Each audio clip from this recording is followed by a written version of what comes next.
तो स्टार्ट करते हैं हम लोग आज का। क्या ये रहा आकाश। तो पहला अध्याय है रसायन विज्ञान की कुछ मूलभूत अवधारणाएं।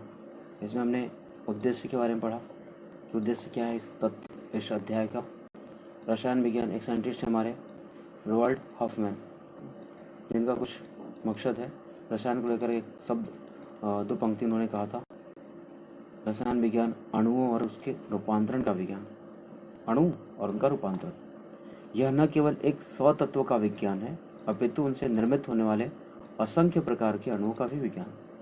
हम ये कहना चाहते हैं कि रसायन विज्ञान अणु और उनके रूपांतरण का विज्ञान। एक और अगली लाइन में उन्होंने कहा, वो कहते हैं कि स्वतत्व का विज्ञान न केवल स्वतत्व का विज्ञान है अपितु उससे निर्मित होने वाले असंख्य प्रकार के अणुओं का विज्ञान। ये सारे अणु हैं उनका विज्ञान। तो ये उनकी अपनी कुछ कथन है, उन्होंने जो कहा है सही ही कहा है। रसायन विज्ञान अणुओं और उनके रूपांतरण का विज्ञान है, यह न केवल एक स्वतत्व का विज्ञान अपितु उनसे निर्मित होने वाले असंख्य प्रकार के अणुओं का भी विज्ञान है। तो उम्मीद करते हैं समझ पाए होंगे कि एक तत्व है हाइड्रोजन और यह ऑक्सीजन, दोनों से मिल के यौगिक का निर्माण हुआ। तो ये ऐसे जैसे CO2 है, एक और यौगिक है, आप CH4 का नाम सुने होंगे, C2H5O।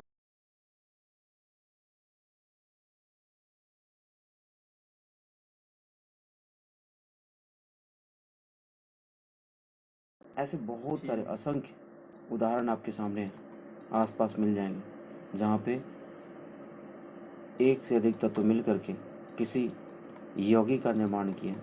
तो यह रसायन विज्ञान तत्वों या परमाणुओं का अध्ययन न केवल न बल्कि उसके साथ, मतलब मेरा कहना इतना ही है। ये कहना चाहते हैं कि जो परमाणु है उससे मिलकर अणु बनते हैं, या फिर ढेर सारे तत्व हैं, 100 प्रकार के तत्व हैं, 100 प्रकार के परमाणु भी हैं, इन्हीं से मिलकर यौगिक बनते हैं। और जो यौगिक का निर्माण हुआ है इनके गुण और तत्वों का गुण दोनों का अध्ययन है, न कि केवल तत्वों का अध्ययन है। तो विज्ञान, रसायन विज्ञान खास करके 100 तत्वों का अध्ययन नहीं, उनसे बनने वाले जितने भी कंपाउंड हैं, जितने भी यौगिक हैं, उनका भी अध्ययन है। रोवाल्ड हॉफमैन विज्ञान को मानव द्वारा प्रकृति को समझने, उसका वर्णन करने के लिए ज्ञान को व्यवस्थित करने के निरंतर प्रयास के रूप में देखा जा सकता है। आपने अपनी पिछली कक्षाओं में जाना कि हम प्रतिदिन प्रकृति में उपस्थित विभिन्न पदार्थ और उनमें परिवर्तनों को देखते हैं। आप जानते हैं कि आसपास बहुत सारे परिवर्तन हो रहे हैं। दूध से दही बनना, लंबे समय तक गन्ने के रस को रखने पर उससे सिरका का बनना, लोहे में जंग लगना, परिवर्तन कुछ ऐसे उदाहरण हैं जिन्हें हम बहुत बार देखते हैं। सुविधा के लिए विज्ञान को विभिन्न शाखाओं जैसे रसायन,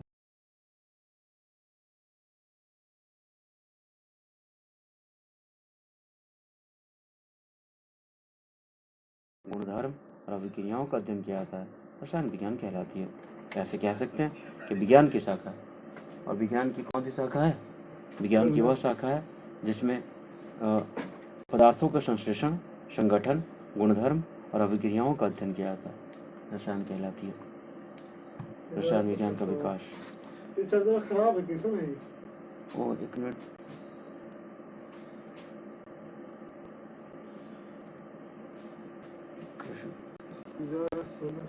ओके। बुला के हमको शादी में कभी रखा है।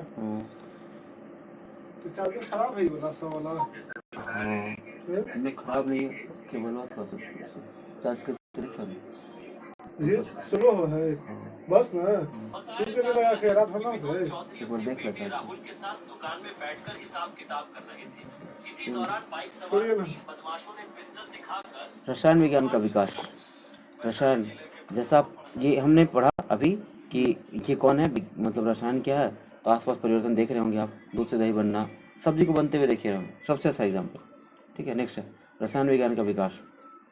रसायन जैसा आज हम इसे समझते हैं बहुत पुराना विज्ञान है। रसायन का अध्ययन केवल इसके ज्ञान के लिए नहीं किया गया अपितु ये दो रोचक वस्तु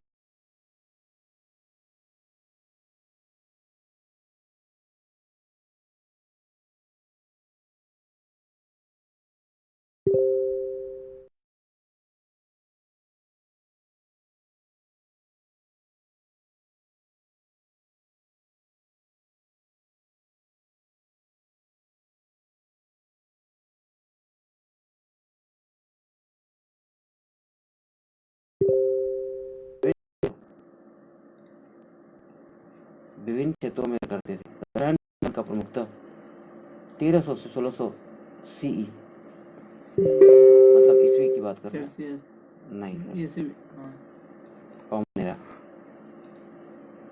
तो रसायन का विकास प्रमुखतः 1300 से 1600 सी में कीमिया, एल्कीमिया और औसत रसायन के रूप में हुआ।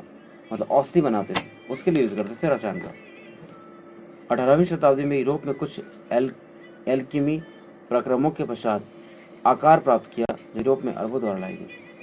आधुनिक रसायन ने 18वीं शताब्दी में यूरोप में खास करके इसका कुछ हेलो प्रावधान तैयार हुआ।